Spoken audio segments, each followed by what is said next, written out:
Hello दोस्तों, मैं हूं पवन कुमार गढ़ीकर और मैं लेकर आ चुका हूं part 10 of CBSE for students की तरफ से फिजिक्स क्लास 12 के लिए चैप्टर 3। तो चलिए स्टार्ट करते हैं। इस वीडियोस में हम न्यूमेरिकल्स करके देखेंगे जो कि अभी तक हमने पढ़ा उसके बेसिस पे। तो चलिए स्टार्ट करते हैं विद द फर्स्ट क्वेश्चन।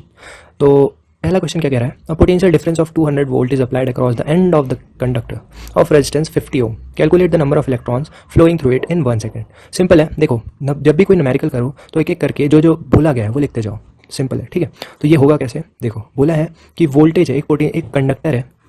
पहले आप समझिए क्वेश्चन को। ये बोल क्या रहा है? कंडक्टर है जो कि कनेक्टेड है किसी भी सोर्स से जिससे करंट आ रहा है, ठीक है। तो उससे कनेक्टेड है एंड ये जो कंडक्टर है इसके बीच में जो पोटेंशियल है वो 200 वोल्ट का है जो कि गिवन है, ठीक है। क्रॉस बोला है, cross the ends of conductor, मतलब ये एंड ऑफ कंडक्टर के जो पोटेंशियल है वो है 200 वोल्ट और ये इसका रेजिस्टेंस जो है वो 50 ओम है, ठीक है।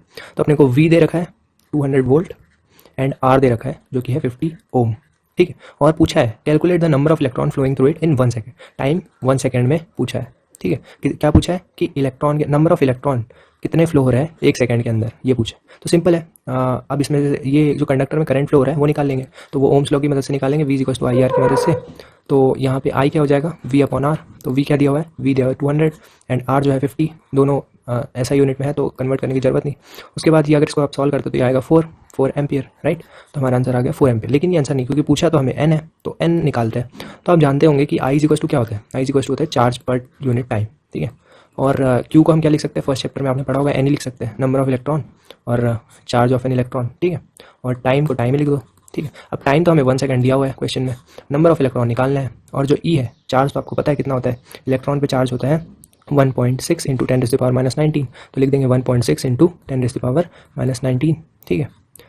और यहाँ पे आई इज इक्वल टू 4 है। तो ये जो है ये हमारी इक्वेशन बन गई। अब इससे हम n निकाल सकते हैं। तो अगर आप इसको सॉल्व करते हो तो हमारे पास n की वैल्यू आती है 2.5 इंटू 10⁻⁻19, ठीक है। तो ये जो है इतने इलेक्ट्रॉन्स जो है 1 सेकंड के अंदर फ्लो हो रहे हैं। सिंपल। आई होप आपको ये क्वेश्चन समझ में आया होगा। चलिए स्टार्ट करते हैं नेक्स्ट क्वेश्चन।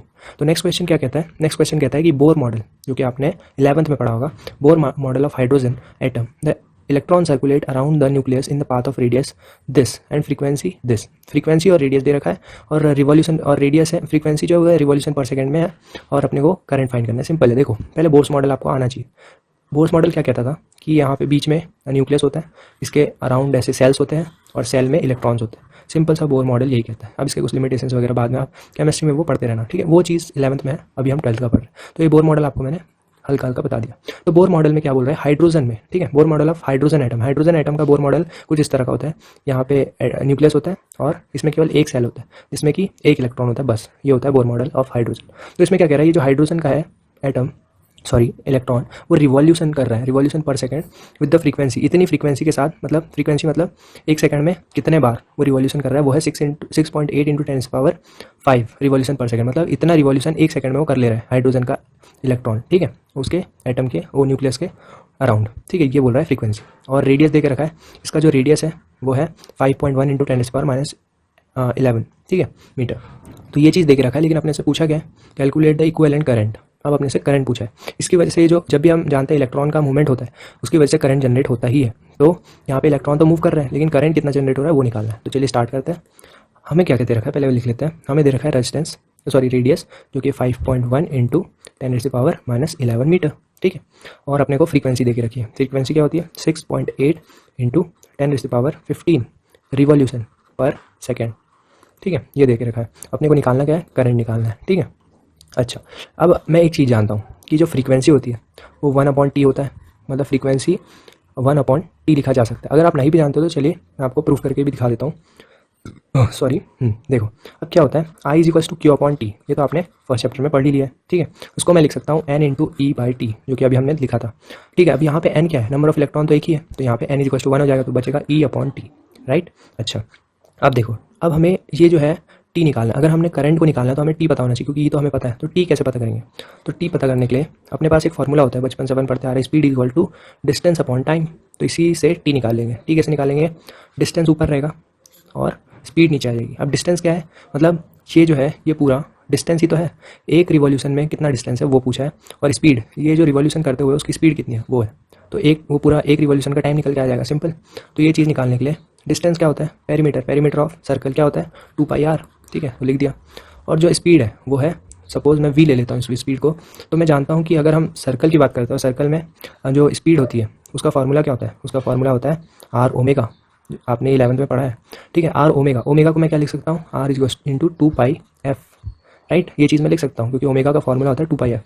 तो आप यहाँ अगर लिखोगे 2 पाई आर एफ, तो ये तीनों तो कट जाएंगे, बचेगा क्या 1/f। तो टी इज इक्वल टू आ गया 1/f। तो ये इस चीज़ से हमें एक रिलेशन मिला, T is equal to 1/f। तो अब मैं क्या लिख सकता हूँ, क्योंकि मैं ये जानता हूँ कि ये होता है ऐसा, आई इज इक्वल टू ये, तो I is equal to E into F लिख सकता हूँ, क्योंकि 1/t इज इक्वल टू क्या है, एफ, ठीक है। तो मैं इसको ऐसा लिख देता हूँ। अब मुझे ई भी पता है, एफ भी पता है, तो मैं आई निकाल सकता हूँ। तो ई की वैल्यू कितनी होती है, ई की वैल्यू होती है 1.6 इंटू 10⁻⁻19, और एफ की वैल्यू दी हुई है, एफ की वैल्यू है 6.8 इंटू 10⁻15, ठीक है। तो आई अगर आप इसको कैलकुलेट करते हो तो आई की वैल्यू आती है 1.088 इंटू 10⁻³ एम्पियर, ठीक है।